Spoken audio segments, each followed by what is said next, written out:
I'm Jillian, also known as Jill Got Heart on Instagram. This is my friend Megan, not the stallion, just Megan. And she's here to discuss mental health with me. And I appreciate you for that. Or you can keep eating the Pop-Tart. Oh, no, I'm done, girl. I'm done. Well, Megan is a veteran of the Air Force. She is also a soon-to-be graduate of Florida Atlantic University. And what's your thing? Your major? I'm graduating with my bachelor's in healthcare administration. What's your fancy? Yes. in April. I'm so happy. That's all. So, how has the journey been? Just school. I mean, and second part to the question.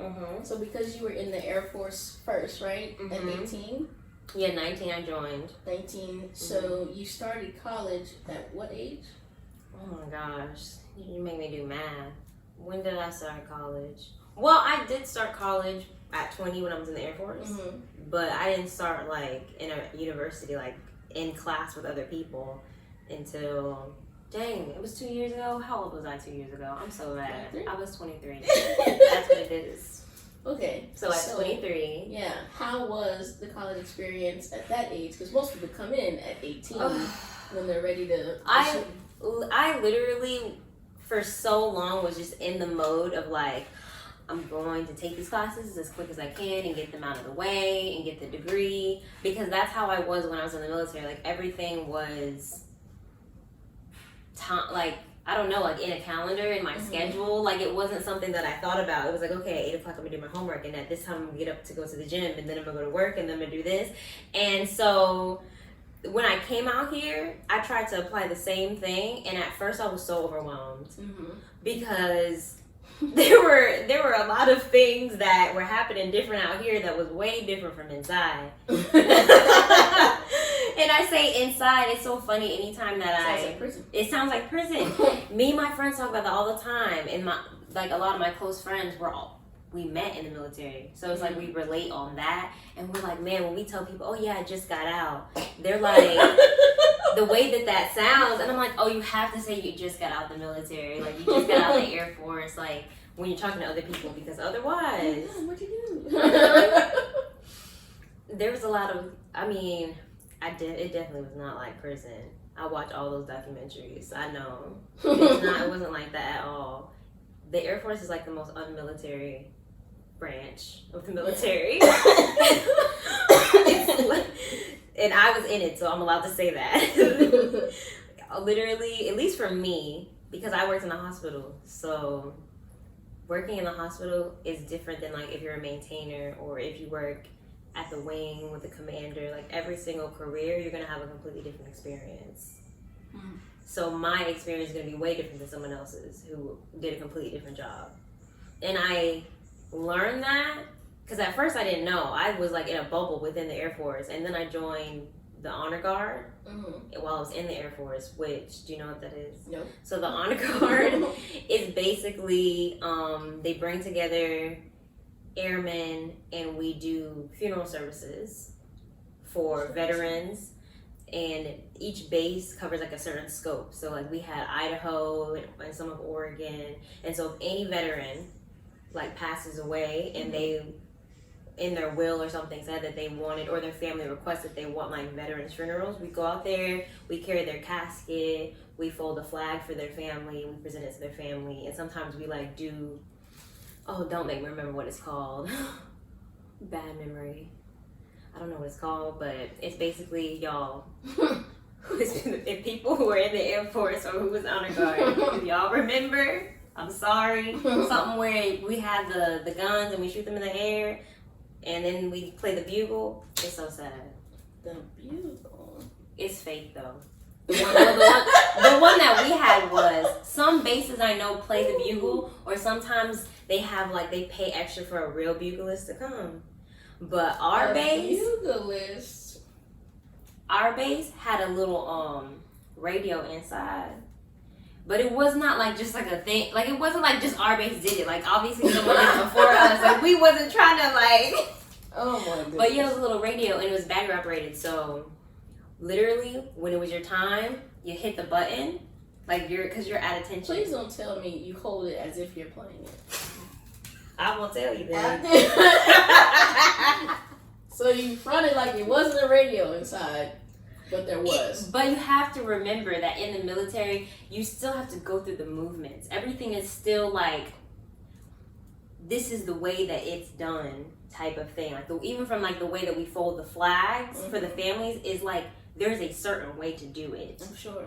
So even if it didn't work, like, listen, radios die. Okay, there's a method, there's a actual steps as to what you do if you put it up to your mouth and that thing is dead or not working. Try to click the button again, bring it back up, see if it plays. If it doesn't, you put it down and you walk away.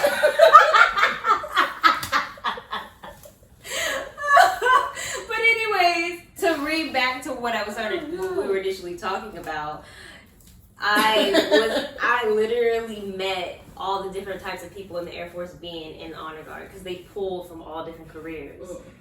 So I know that wasn't the original thing they were talking about, but it was the last thing.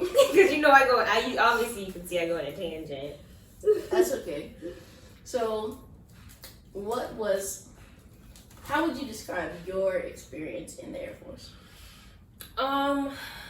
I would say overall it was a good experience. It was a challenging experience, an eye-opening experience, a hard experience sometimes. Like it was like everything, because I kind of grew up or became the adult that I am today because of that.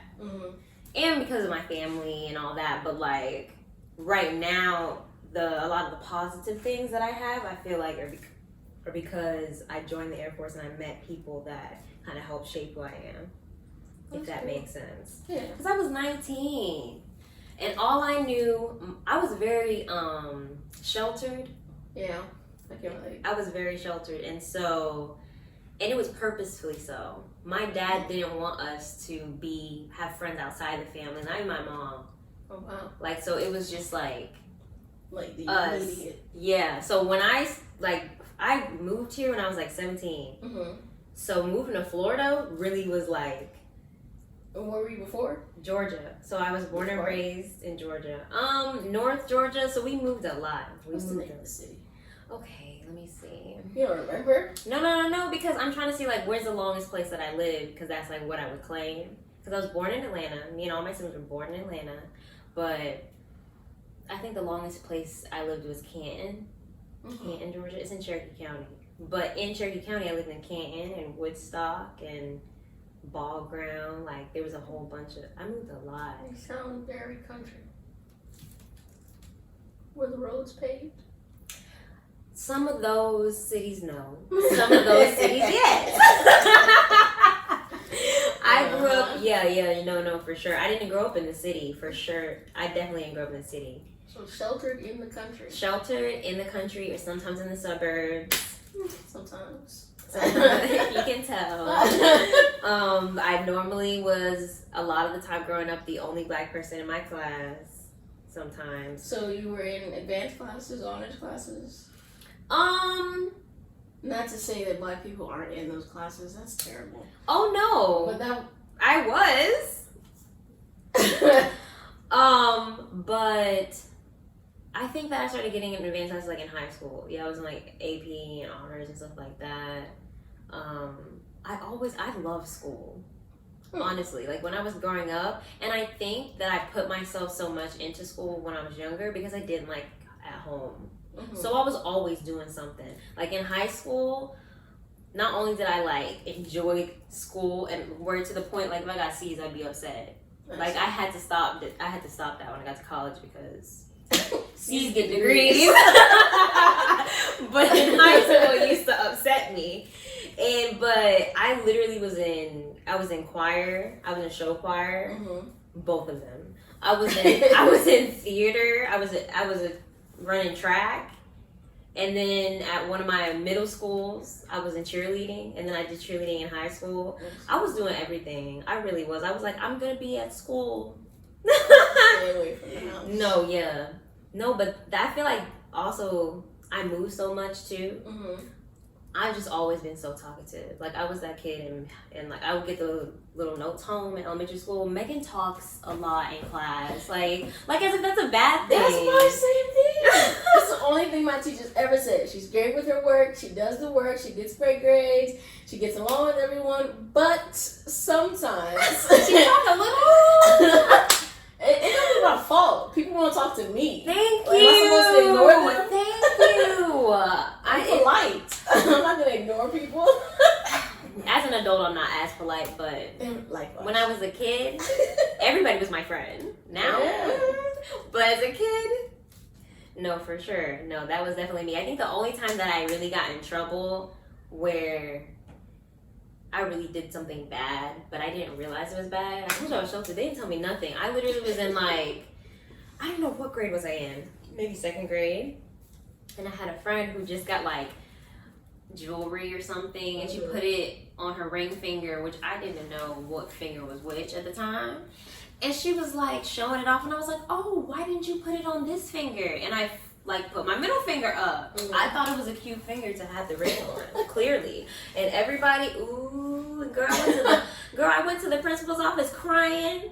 I didn't know. Your teacher sent you all the way to the principal's office. I told you, only black girl. Of course I they see. did. I see. Of course I they see. did. This, I bet you. But even when you're a kid, you don't realize that. But then you look back on these things and you're like, Stuff like that bothers me because if you're in the classroom with these kids 5 days a week, you know the personalities. mm-hmm. So they know what kind of person you were as a kid.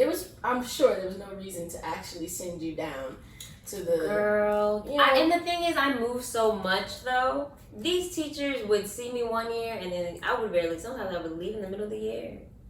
Mm. Yeah, the most. Was your dad in the military? No, girl, my parents were so toxic. I mean, he used to be in the military, but I wasn't born. That wasn't the reason you were moving around. No. My dad was my mom and dad's relationship, so toxic. They've been together, they're 19 years apart. Okay, so my mom is right now she's 47 and my dad is 66 or something like that. Okay. And so she met him when she was 18. And it already started off bad, y'all, because when they met, he said he was 10 years younger than he actually is. A lion, just don't do it, y'all. Real quick though, did your mom have issues in her family with her father specifically? Girl, yes. Okay. You see how it So trickles? that's okay. So the older man, because of the father complex, I got it. I'm here. But here she with don't you. got it though. I try to tell her. I try to tell her go to therapy, but she fine. Anyways, So they met. She was 19. she was 18 years old. My grandma actually introduced them to each other. She Right. met my dad first. Oh, he's so attractive. You should go out with him. Da da da. Is he charming to the outside world? My dad, you would love him. Everybody loves him. He's so nice and funny, and I mean, he's kind of aging, not that great now, but when he was younger, very attractive. Light-skinned man with green eyes. With green eyes. He's good looking. Like a little Smokey Robinson situation. That one. Okay. That one. And then, in the South, they could tell you got a little mixed. He was born in Mississippi. He was born in Mississippi, grew up in Memphis, Arkansas. Very country. I see. He make the best food though. That's why I love food. Yeah. But my grandmother set them up and it started off on lies, and then they had me. They had another child before me that passed. But they passed. The baby passed when it was a baby, like an infant. His name is Ryan, and then they had me, and then my mom was gonna join the military, but at the time they weren't married, and so she didn't want to give up her rights to join the military because at the time you're a single mom. Even now, I think in the Army, if you're a single mom, you have to temporarily give your rights away while you're in boot camp or whatever, so someone else has responsibility Your of parental them. rights? Yeah. Oh. That's a thing. It's a thing. Why? If you're not married. Yeah, because... So if a single man, does he have to give up his parental rights? I'm pretty sure. You can't have, like, you can't be a single parent. Why do I have to give up my parental rights? Why can't my mom just watch the kids? You know, and honestly, at first, I was like, what the hell, So, right? okay, so what happens when you want to get the parental rights back? You just write it and they give it back to you. Yeah. So what's the... Honestly, the only thing that I can think of in my mind that would make sense as to why they do that is because I have heard of people dying in basic training. Okay. So maybe they're like trying to do that and like... Okay, but just like people who don't give up their parental rights because they're not in the military, when they die, the next of kin who can afford to take care of the child and once the child takes care of them, what is that? Why do you have to give up your parental rights? These are all valid questions. I don't know who wrote it. Well, we know who wrote it. That's cute that your mom didn't want to separate from you. Yeah. She didn't want to give up her rights. That's my baby. That's what she said. Yeah. So instead, her and my dad went to the courthouse and got married. Worst decision ever. A tragedy, honestly. I can't deal with you in this shit.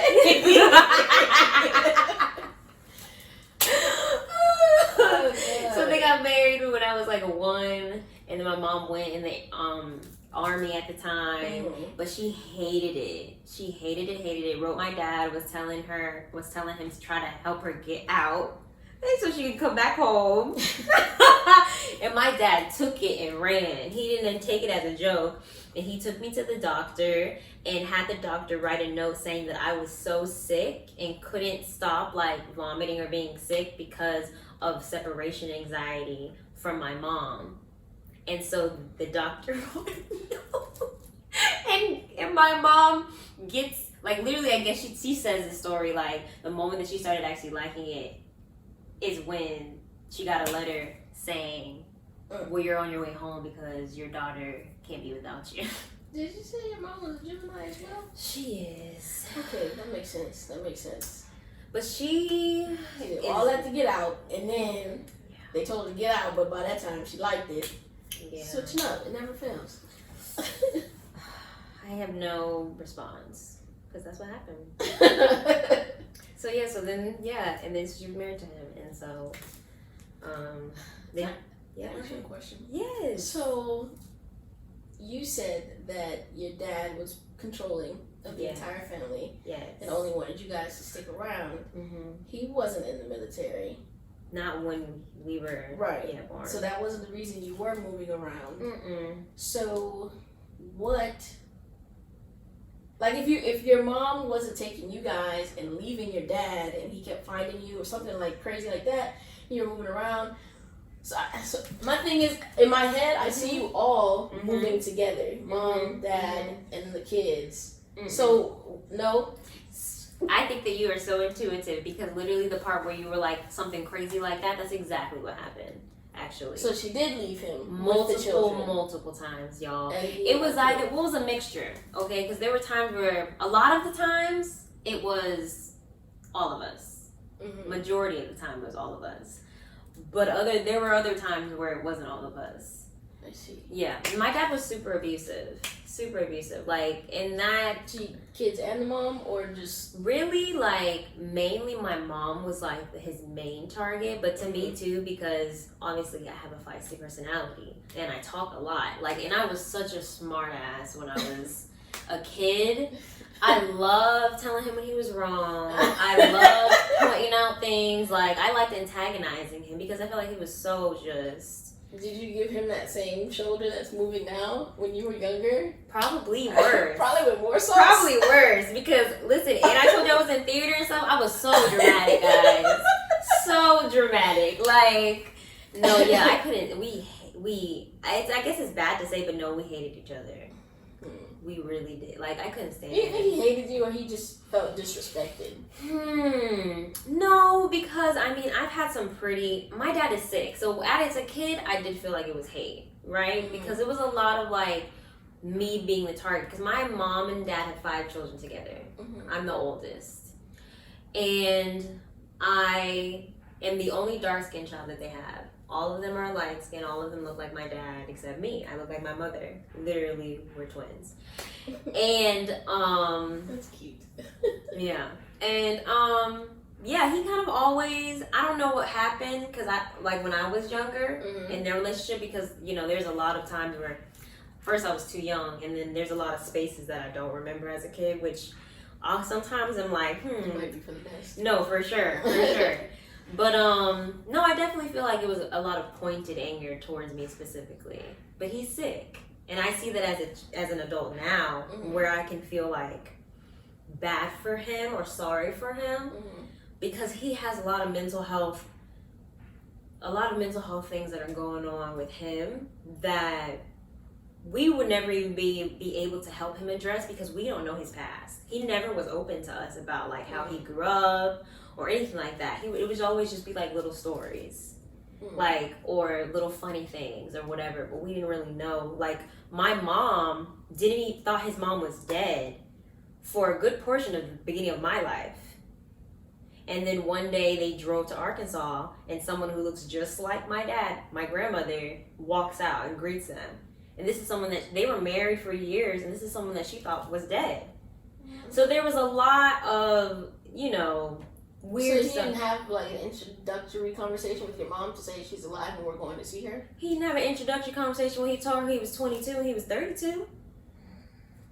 And you know what she found out? She found his driver's license in his wallet that he left out, and sees his actual date of birth. So do you know if he had a bad relationship with your grandmother? No, he loved her. So why did he say she was dead? I don't know. And I don't know. My dad, so growing up, he is a habitual liar. He lies about things that don't even make sense to lie about. And when you say make it make sense. Literally that. Literally, there's no reason. Like, he just lies and at this point in his life, I feel like he's done it for so long that he can't like figure out what's the truth and what's not. Like, and he just has it in his head like that. But when we were kids, it would be just crazy stuff, because we were always moving, because my dad never wanted to keep a job. He always felt like he wanted to be an entrepreneur. So he worked somewhere and then quit or get fired or whatever. And so there were times we had mortgages. They literally kick people out if you don't pay. So that's what happened. It's the American way. So that happened just so many times. And so he just had a lot of stuff going on. You know, he had like, I feel like a complex where he had all these great ideas. And I do feel like if someone could have, one, fostered them, and two, helped him with his mental health issues that was going on, that he could have been great, because he had a lot of good ideas. But the person that you're supposed to be lifting up to, that could help you get there, all he did our entire lives was just break her down. Your mom? My mom. Yeah. It was just bad. Your mom is, which one of your parents is Guyanese? My mom is Guyanese. Okay. My dad's American, yeah. Wow, I would say. She's black, yeah? Yeah, black women are gold, if you don't know. Yeah, I mean, without her, like, my mom, I think for so long was so scared that she couldn't do it by herself, not even realizing literally for our entire life she was doing it by herself. Our entire lives. The reason why we had roofs, like, over our heads and, like, food to eat. Like, I never went hungry. There might have been times when we wasn't sleeping in a house, or we, you know what I mean? Like, but we were sleeping somewhere. Yeah. So even though he was there causing hell, she still did it by herself because he wasn't working with her as a team, as a unit. For sure. I see. But yeah, and so that's all of his stuff you guys had to suffer because he couldn't get it together. Yeah, we were suffering. I was fighting him. That's the only person I ever fought in my life. You said it was a fist fight? We would physically fight, yeah. We would physically fight, yeah. Because, I mean, I'd rather him fight than me, because he's not going to always catch me. He's old. He was literally old then. Like, I told you, I was very spry running track. Listen, I would like play with him. I would be like, you know what I mean? I was very antagonistic. I really was. Goodness. Ooh, I didn't like him. But now, I don't have no hate towards him. And that's the greatness of it all, honestly. Because I feel like for a long part of my life, I held a lot of hate. Well, that's better for you that you let that go. have you moved into forgiveness yet, or you just let the hate go? So I feel like there's a space. I don't feel like there's, synonymous or simultaneous, unless it's intentional. So are you in the indifferent stage? I made a choice that I don't feel like I'll ever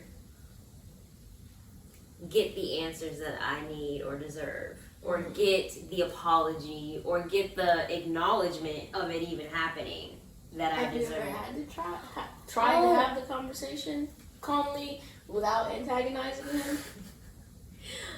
Personally, no. My mom, yes, has tried to have it with him, and I think just based off of that encounter together, I was like, see, that's why I'm more at peace with just not speaking to him. And I'm in a weird place. This is really bad because I don't know. I just That's how you feel. Yeah, I just really separated myself and my feelings from. And I think it's just a culmination of everything that he's done and the type of person I see him as. I just don't really have any respect for him. So it's kind of just like, So you're not interested? Do you still have questions, but are you no longer interested in the answers? No, I don't even have questions. Because I'm like, I know what happened. And everybody experienced it, and I experienced that, and I acknowledge that. Or are you curious about the why? I think maybe a part of me would like to understand his past. I would have questions about how he grew up. Have you ever contacted your grandmother? She's passed away. She's passed now. Yeah. Does he have any other family who's living in Oh my God. Yes, but I don't know their names. I don't know where they live. Have you asked your mom? So it's just so funny that we're bringing this up, right? Because within the past 2 or 3 weeks, I did have a conversation with my mom about my other siblings that I have. Because my dad has a total of 9 kids, just 5 with my mom. I see. And they're much older than me, and because he's in his 60s. Well, yeah. And I remember at a point in my childhood where I met all of them. Okay. But it's very, very vague and dark. Where I don't remember at all. No. Where I just when I say I have bad memory, there are parts years of my childhood that I have no idea. You cannot ask me what happened. When people my family will be around me, talking to me, telling me about these memories. My younger siblings remember these memories with me, and I'm like, good memories? Well, yeah, it could be anything, and I just don't remember. I see. It's very weird. I want to get hypnotized, but I'm scared. By chance, did you fall out of a tree and hit your head? When I was in 11th grade, I did get a concussion. I had temporary amnesia. I see. Yeah. I asked that reason for one other Gemini in my life who fell out of a tree and hit her head. And she says before a certain age, she literally has almost... Well, it was after that age where she fell out of the tree. She doesn't really remember things, but she remembers everything before that. But things that happened after she fell out of that tree, oh my God, unless it's huge, she doesn't remember. That's so scary. Yeah, it is. No, I always think about that because my grandmother right now has pre-dementia. I just went and saw her the other day. I see. That's your mom's mom. My mom's mom, yeah. I'm close to her. Love her. She's Guyanese. I love her. She's so cute. Yeah. But no, yeah, she has pre-dementia, so I'm always telling Carlton anytime I can't remember anything, Carlton, my boyfriend, guys. We've been together for 8 years. Anyways. I mean, we can move into that space if you want to. No, I was just mentioning it. But no, yeah, I always am ooh, I make the joke, but it's not funny. I'm I hope that I'm not gonna have my memory all the time for the rest of my life. If you're in this, I might have amnesia when I get old. Not amnesia, Alzheimer's when I get older. It's not a genetic thing. I always thought it was a genetic thing. Alzheimer's. I spoke to some No, someone was saying, well, I'm sure anything like food that can affect your brain. In case you guys didn't know, but no, they said that any type of dementia, they always see it in certain ages anyways. Like, it's the natural progression and like decay of the human body.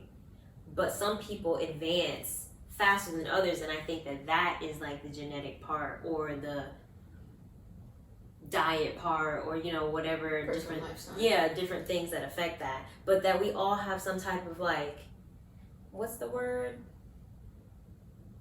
I don't even know. Degradation?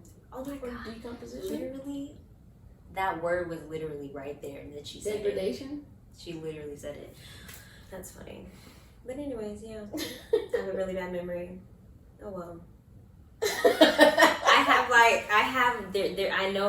My memory used to be worse, like my short-term memory. Mm-hmm. So I'm very like routine in things that I do, I see. so that I don't forget things or lose things. I see. Yeah, I have to be that way. So, overall, how would you describe your mental health currently? Currently, I feel like I'm in a good place.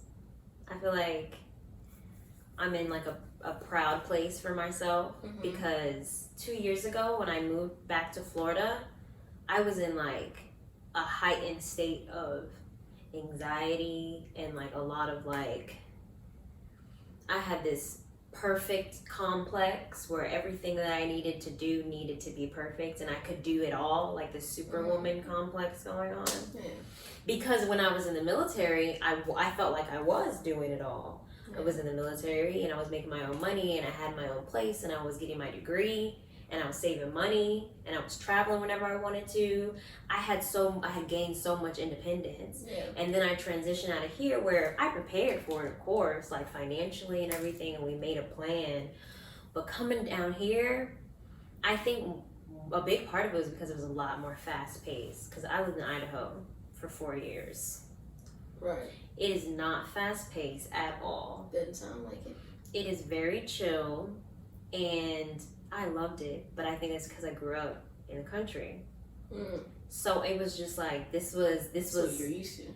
When I moved to Florida, guys, I had been here before, okay, but not as an adult. You visited? I graduated here. I didn't even tell you that. So I grew up in Georgia, and then we moved here my junior year of high school. So I was 17 when we moved here. That was a whole ordeal. The way that we moved here, y'all. I don't want to get off topic, so let me pause that. Let me put a cap in that. And go to, what were we talking about? Already forgot. Are we pausing how you moved to Florida? Yeah. Okay. It's a long story. Okay. So we were talking about your current mental health. Yeah. You said 2 years ago it was rough. But right now, I was scared. Yeah, I was scared because my family's here. My mom, my siblings, my grandmother, and I was scared of that. Like, I was scared of them. Because you went into the military. I'm going to ask you that. Why did you join the military? That's a good question, y'all. That's a good story, too. I got all the stories. I went into the military. First of all, I told you I was a theater kid, and I was a choir kid. That's what I wanted to do, y'all. So you wanted to be on Glee? I wanted to be on Broadway. Okay. Big Glee. No, I could be on Glee, though. Back in the day, not now. I can't sing like that no more.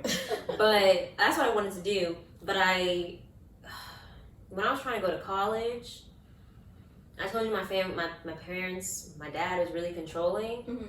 And I went and I toured a college with them in Mississippi. What led me to apply to a college in Mississippi? I have no idea. But I did, and they took me to have a tour, and they wait till the end of those tours to tell you how much it costs to go there. And my parents did not have the money, and nobody was trying to take out a loan, and I had a big reality check, because I'm like, how are you going to pay to go to school? This is all I want to do. Like, I knew that was my way out of the house, is to go to school and to go somewhere far. That was my goal, but I didn't have the money for it. And so the whole way back, my dad's like, oh, you should just join the military because they'll pay for you to go to school, and then you won't be selfish because we have 4 of the kids that we need to pay for. So if you just go do that, we don't have to worry about how we paying for you to go to school. I just don't understand how it's selfish. You didn't give birth to yourself. Listen, clearly I did. You still have a life to live. Listen, y'all. I was birthed for them to be their slave. Oh, goodness. But no, so that was the whole conversation. My mom was just quiet as a mouse the entire time. So you conceding with it to me. So I felt very betrayed because I'm like, listen, I'm not trying to go to the military. Y'all trying to, what you trying to do? Like, I was scared. I never thought about that. I didn't know what that entailed. And then at the time, I had just started dating Carlton. We were dating for like a year or so. Just started dating him. We were dating for a while. Carlton, I know, is from Bel Air. But anyway. I feel like I should tell y'all that he goes by JR because I'm the only person that calls him Carlton. I don't think they know him either way. Yeah, well, he's JaredJonesPhotos.com. On Instagram is Jared Jones Photos. He's a photographer in Palm Beach. And he does supportive girl. That's why you need to get you a black one. But no. So at the time, I was terrified because all I knew was that I wanted to go to school, and they were forcing me to do something. I felt like I didn't have a choice because there were times where I would go with my mom, and all of a sudden we're at a recruiter's office, and there's an appointment for me. Like, and I never said I wanted to do this. I don't understand why we're here. And it was just, that kind of stuff kept happening. I kind of felt like I didn't have a choice. And if it wasn't for Carlton, y'all, I would have been in the Army. Because he took me one day and he was just like, look, your entire life they have been controlling you. And you are supposed to go somewhere else. You're not supposed to still be under their control, and you're 18 years old, and you need to make a choice. So you need to make a pros and cons of the cons and the pros of going and staying and figuring, something else out. And I remember the night that we wrote that list, and there were so many cons, y'all. I had just watched a documentary about this black woman who was killed when she was deployed in Afghanistan, and they literally ruled it a suicide, but she had the shot of a shotgun. First of all, how do you shoot yourself with a shotgun? How? You can't. And she had been like mutilated, and you could tell that she was raped, and it was just like disgusting, and they ruled it a suicide. And I had just watched a documentary, and so you know I was scared. Yeah. I was like, I am not about to do this and go out there, and I know he was scared for me, you know what I mean? Because he's just like, I don't want something to happen to you, and I let you make that decision, or let them make that decision for you. So I was like, you know what? Okay, what I'm gonna do is try to be responsible, and since I decided that I wasn't gonna go to the Army, let me figure out what else I can do. Because I still need to go to school, but the Army was not an option. Right next door, y'all, was the Air Force recruiter. And so I walked in there, and I told them kind of the situation of what was going on. And I told them that it was important for me to go to school and get my education. That was like my main thing. And I heard that their lifestyle was different. Yeah. And they convinced me not to sign up for 6 years, because they be trying to do that. You can sign up for 4. You'll eventually get the money that you're going to get at 6. So, no, they be trying to do that to folk. But, no, yeah. So I went in. I didn't just go in. I literally waited for a year and a half. You said for a job that you wanted, right? For a specific job that I wanted. So I set up the Air Force, right? And I went to my parents to tell them that, I'm not going to go to the Army, but I made another choice. Girl, I started with my mom because I thought my mom would take it better than my dad. My mom took it just as shitty. She was like, I think, really disappointed and felt like I was going to stay here and get pregnant. And now I look back at it and I'm like, oh, she thought that I was going to do what happened to her. But she was afraid for you because you were waiting so long to leave? Is that why? Okay. She thought that I just wasn't going to go. I don't think that she felt like I was serious about the choice that I made. And then she was like, and then also you're here and you could get pregnant. Like, I can't be responsible. Give me some slack. But, yeah, so my dad took it much worse. And so, yeah, my dad told me that if I didn't go to the Army, then I had to get out of the house. So I moved out because it's like, you're not going to tell me what to do anymore. It was great. Where did I go? Yeah. So I had this girlfriend that I went to high school with. And her family let me move in with them. I paid them like $350 a month. That's cool. Yep. I was working 2 jobs. I was really trying to keep myself busy. So at one point I was working 3 jobs. I literally would wake up at 6:30 in the morning and catch the bus to go to work, to Macy's. And then I would take the bus back and go work at Cold Stone afterwards. And then I got another job in the plaza that Cold Stone was at. So I was like, I'm going to quit Macy's because both my jobs are in the same plaza. Convenient. And I got free food because the one restaurant that I worked at was a rotisserie chicken place, CR Chicks. It's bomb. Yo, And then the other I place. used to work there. Really? Wait, you were in Palm Beach? Yeah. So on Village Boulevard? Yeah. Bruh, that's the one I worked at. When did you work And there? I worked at Panera. I worked at Cold Stone that used to be there. Yeah. And CR Chicks. I When worked did you at work both there? of them in high school. So I worked at Panera my senior year, and What year Chicks was was this? also, that was like 2007, 2008. See, Oh yeah, I'm older you're than you. older than me. I'm 5 years older than you. This is Yeah, there we go. That's yeah. what happened. She wasn't there anymore. It was Yeah. a new generation. I'm just kidding. Not a new generation. Panera was lit. Really? Before management, you know. No, I never worked at Panera. Panera was lit. Cold Stone was that management. Oh my god, it was this Jewish man. I love Jewish people. You know how they be doing it. I have a story for you for how I actually lost my job at CR Chicks, but You lost your job? I did. Oh no. No, yeah, this Cold Stone man. This was like my first real job because I had a job with my parents because I used to have a sandwich shop in Georgia, but this was my first like paid job. Gotcha. Yeah, and this guy told me that he hired me because my features weren't that black. Like I had like smaller features. I was like, you can't say that. To I was people. like, what? I'm like, cause he was talking about some black girl that walked in to like apply for a job, and I was just like, and he was talking about her features, and I was like, Mark, her natural biological features or the way she presented herself. biology girl, and I was like, Mark, you do know that I'm black, clearly.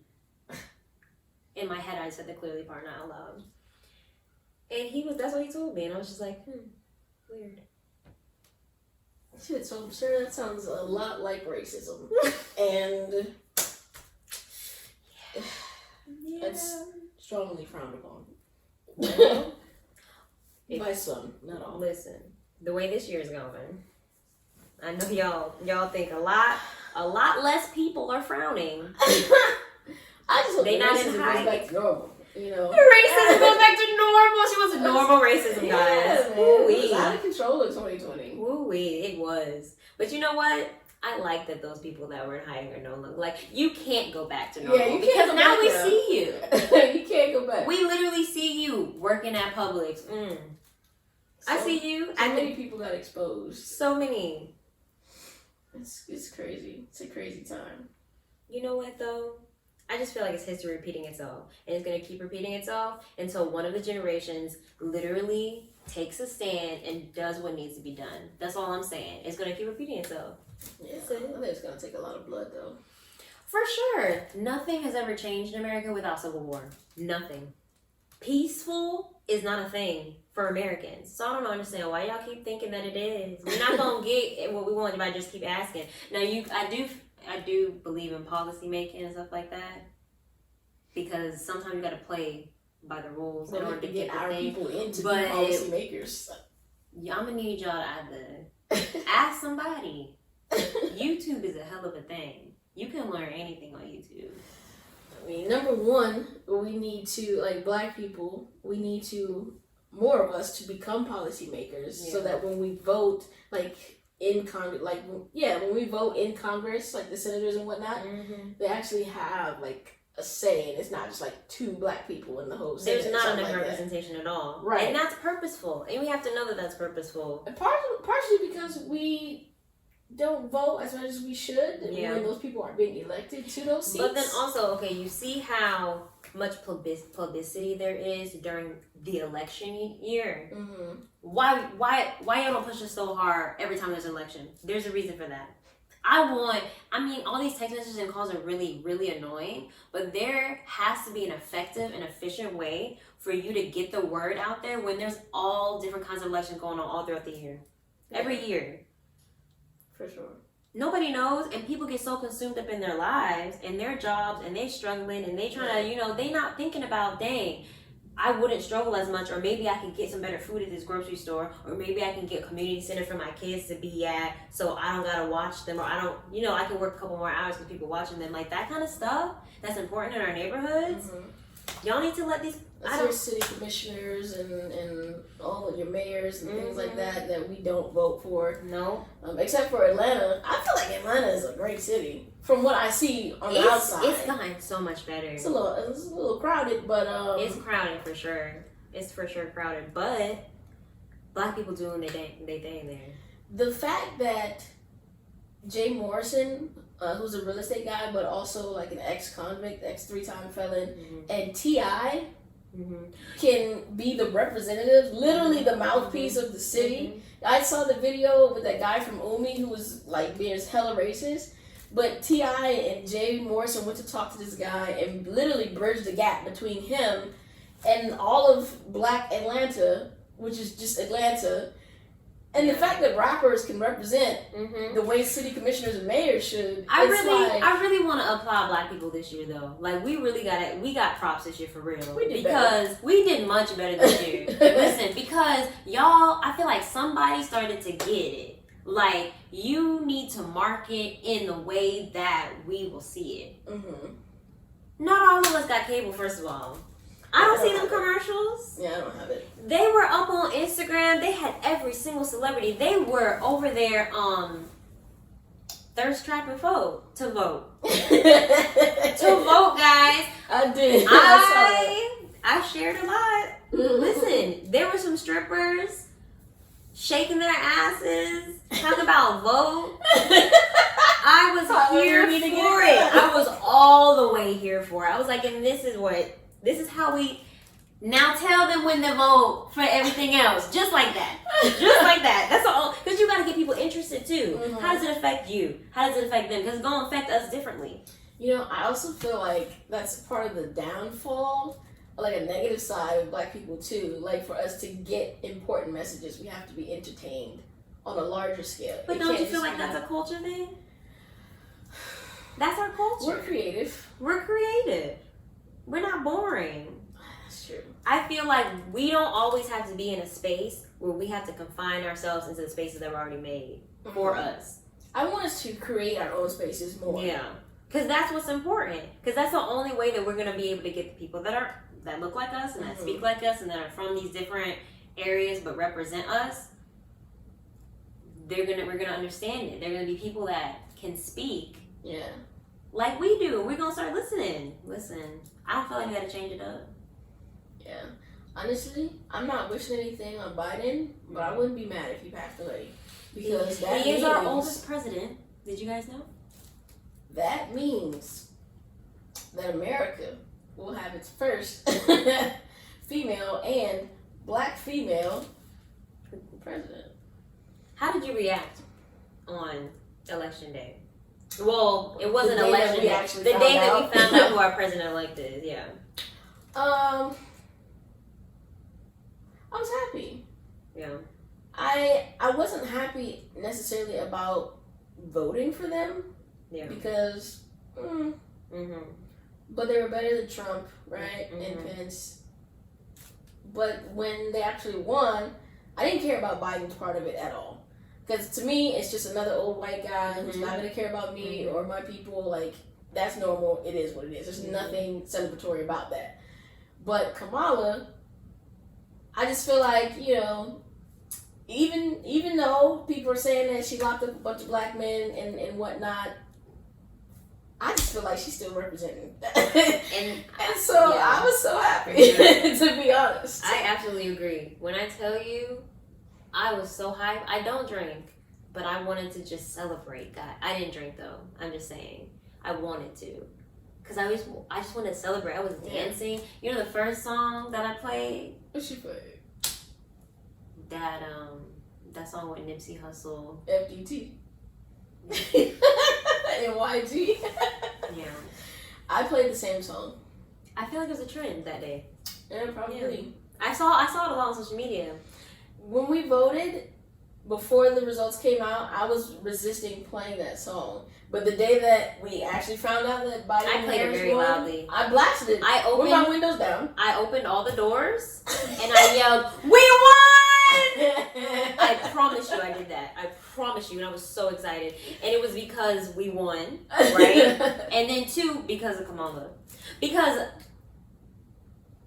we know what she did, but she looks like us, and we deserve to celebrate. I feel like that's a win. It's a win. A win is a win is a win. Right. Right. We it's won. not gonna be perfect every time. It's not. And I feel like that's a win. But we have to acknowledge what this looks like. For what sure. this is. Like, he's old as hell, y'all. There were some people that was trying to bring me down that day. No. Trying to tell me. Not today, Satan. I just want to acknowledge. They were trying to tell me that they're not going to celebrate until they see some change. And I said, first of all, that's not how it works. Because when you get a president, right, the things that go into place in the first 4 years that they're president, a lot of times we don't even see any of that change in action until 4 years later. And then y'all want to give it up to the person who's the president at the end of the 8 years, when it was the president before that who put all those things into motion. Listen. That's not how things change, guys. You have to be patient. And that sucks because progress takes time. It does. It takes time, and people are very impatient. I know I'm impatient, but a win is a win, and I was hyped. I was happy. I'm still happy. I'm still happy too. But are you scared? Scared? Of the unknown, yes. Mm-hmm. But I don't feel like I'll be surprised. No, yeah, it's like nothing surprises you anymore. I just feel like it's just never been good for black people in America. Literally from the start. Yeah. Like how we got here was pretty much foreshadowing the entire future. Do you feel like you're like desensitized a little bit to like the things that are in the media? Yeah. And like sometimes when I see the videos that are blurred and it says graphic content, it's like sometimes I watch them because I want to know what's happening. But other times, emotionally, I just can't do it. It's a lot. Like, in that moment, I may not be able to handle seeing another one, another black person thrown to the ground, killed, being yelled at, cursed at, tased, all of that, when they're literally doing nothing wrong. Or even if they did something wrong, it doesn't call for that. Just arrest them, take them to jail, like, leave it at that. I don't think that some people who may not have the same experience as us, or, you know, don't live a life of a black person, basically, you don't understand, like, how triggering every day could be going on social media, especially this year. How many people died. And it's like, dang, and y'all be wondering, like... It makes me nervous because, like, I feel like I need to start carrying my gun on me more when I'm out in public. I understand that. It makes me feel like I need to go to the gun range more to actually be comfortable. Like, I'm comfortable shooting it, but I need to make sure if there's a situation that I'm comfortable in that, because that's different than the gun range. That's important. And I'm completely for this, for the Second Amendment, guys, to let you know. And it's just like, you know, my cousins, they started college last year in Alabama at Troy University, and they're football player. Well, one of them's a football player, but they're both muscular. And Roger, he's not that tall, but Vaughn is tall and muscular because he's the one that's playing football. And, you know, he has to work out and he has to run. And, like, there was a video he shared on Snapchat of himself. It was just the road that he was jogging on. And, like, I immediately had a flashback to Ahmaud Arbery. And it freaked me out so much. I ended up calling my friend and crying, literally just because my cousin was outside jogging and it looked like he was by himself on some random-ass road in Alabama. And I was so stressed out because all it takes is for another couple of hillbillies to come along, and now he's gone. And it doesn't matter how much protesting or hashtags that get passed along, he's never going to come back. So it's just like, or wherever. Like, it doesn't matter if they're somewhere and something happened a mile away that they know nothing about, but they fit the description or whatever. And it is so stressful. It is. And even as myself, as a black woman, But it's like, damn, if something happens to me, ain't nobody gonna come looking for me. The people who want to come looking for me don't have the resources, don't have the power. No one's gonna listen. I won't be on the news. I'm glad that Breonna Taylor's story got so much like publicity, yeah. But still nothing happened. Yeah. As much noise was made about it, nothing happened. And it's like the only thing I guess good that came out of it was the $12 million that her family got. But that's not her life was worth more than that. She's still gone. Yeah. Those police officers, they're not in jail. Did you see the one police officer who did an interview? I didn't see the interview. Yeah, it was so disgusting. I'm sure it was. Yeah, it was basically not taking responsibility for anything that happened. And lying. It's always lies. You gotta know. It's just... So how do you think... How have you been, like, coping with it mentally this whole year? Honestly, I've been zoning out. What? Whenever I can. Like daydreaming? No, not like that. Well, maybe. But just not, like, thinking about it. Okay. Because... when I think about it, like, it's just a snowball effect. Like, everything, because I feel like everything is connected, the politics and the education, and it is, yeah. just everything. Sure. And it makes me upset, and then I start breathing. Sometimes I cry, and it's too much. And I still gotta go to work and smile and act I gotta have a life, pretend nothing's going on. Yeah, like, it's too much. So I remember this day. There was a day that somebody, I can't remember, I saw somebody, like, one of those social media videos that we always see that someone's getting harassed or something. And I hate in waking up in the morning and that's like the first thing that's on my screen. And sometimes it plays and sometimes I watch it and I'm just like, well, way to set the day. Yeah. And there was a day that I had like that. And everybody was so chipper that day. Everybody was in such a good mood. And I was just like, why should I be in a good mood? I literally saw someone die this morning. On social media, on my Instagram feed. I'm just like, y'all don't. So I get upset, but I really am just like, what can we do? What is something that I can do that like kind of makes me feel like I'm, at least doing my part? Yeah, for me, that's part of why I'm having these conversations. I feel like the conversations may not necessarily change the politics. I haven't figured out how to impact that specific area of it, but at least for the emotional side of it, for sure, for us, that's why I'm having these conversations. It's important to talk about because a lot of people still think that therapy is not it, and it is. It is, especially for Black people, and we're the ones who stray away from it the most. And so having these open conversations, I feel like a lot of people are more open with it. Yeah, like because like you don't feel. When I tell you, when I first started therapy, the anxiety that I would get on my way there, I would have moths in my stomach. Not butterflies, because butterflies are like nice and like you're excited. Yeah. No, moths are nasty. I used to tell her that. I used to be like, I'm not excited to be here. I really don't want to talk to you about my feelings. Because I used to be like, my feelings make me weak type thing. Crying makes me weak. Yeah. That's like the worst message that we always get. And I was like, I have to keep going. Like, why am I going to waste my time and sit here and cry when I have things to do?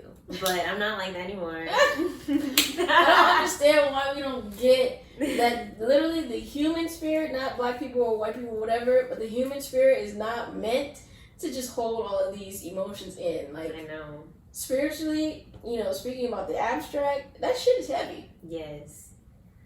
And just by itself. Just think of if I just hold the things that happen in my life on my shoulders. And then you add everything that happens every single day. Don't let you start to care about people. Because then you start holding their stuff. Empath. I'm triggered because that's what I am. Yeah, me too. I'm a super empath and it's I'm bad. always crying because I can always feel somebody's situation.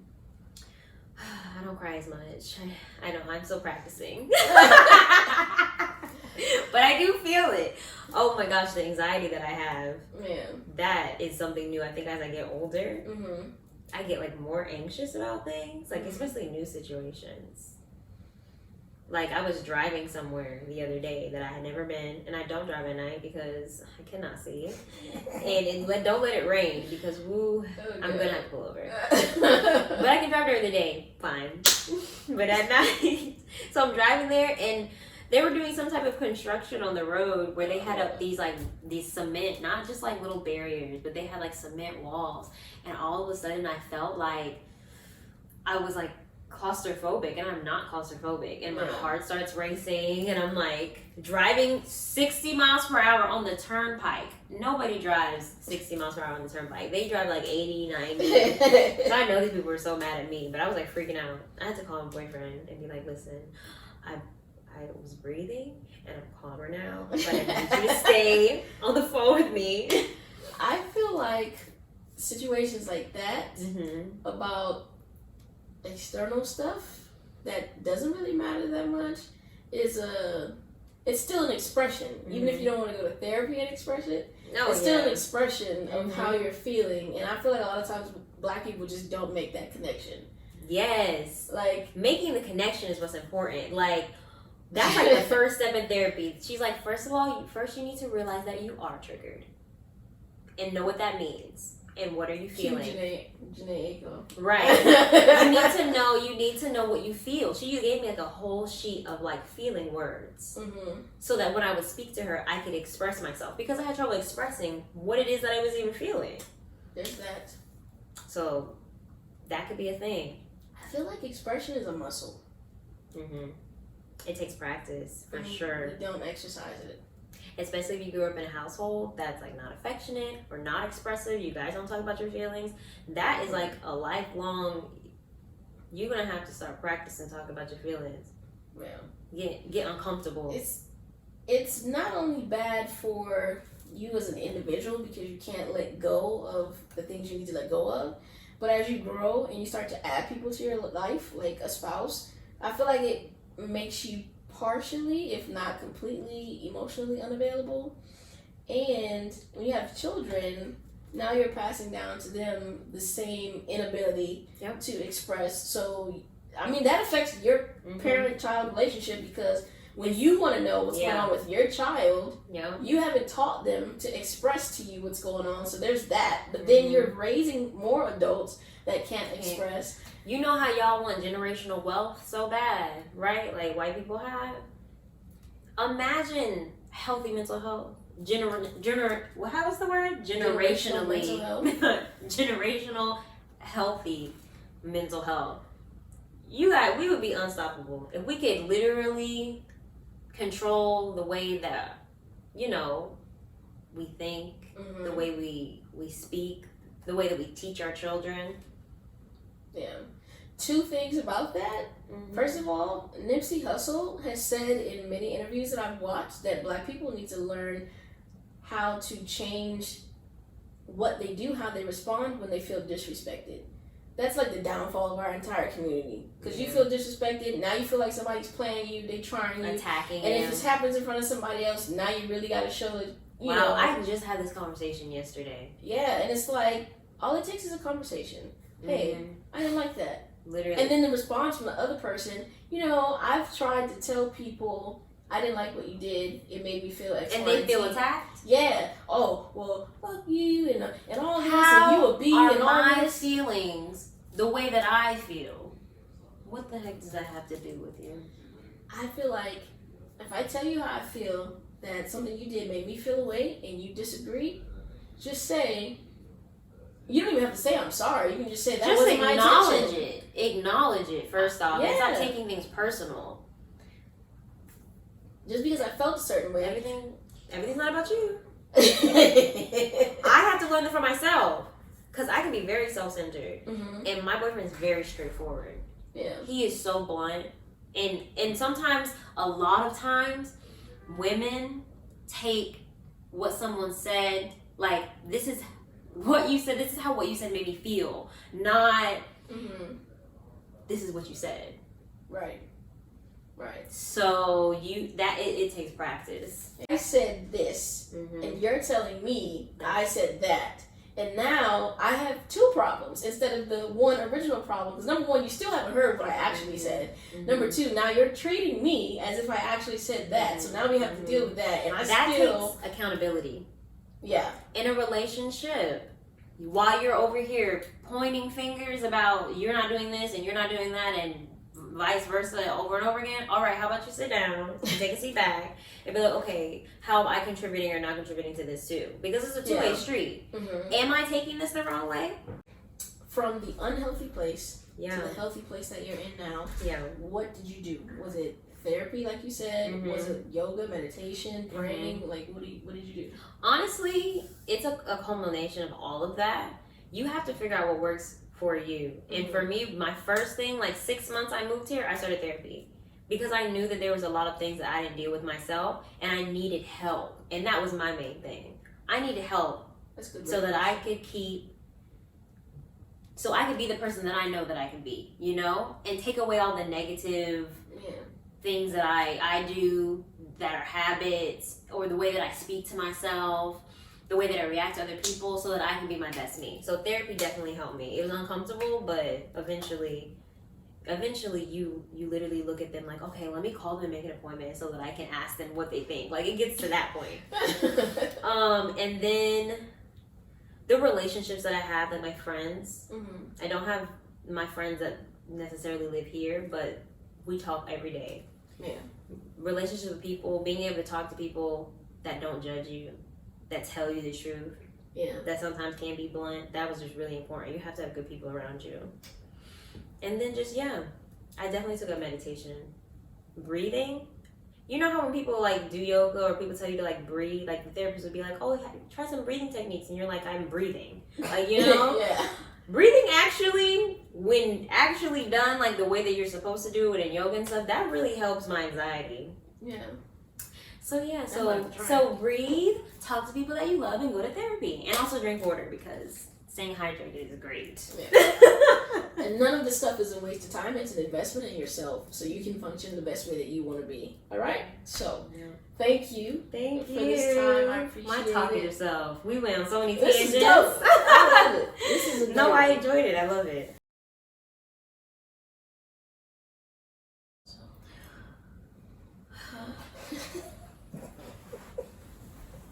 That entire statement needs to go to trash. The whole thing. We literally should not speak negative towards ourselves, even in a joking manner, because you still don't know the difference, and you shouldn't. You said my soul? Yes, your words are very powerful.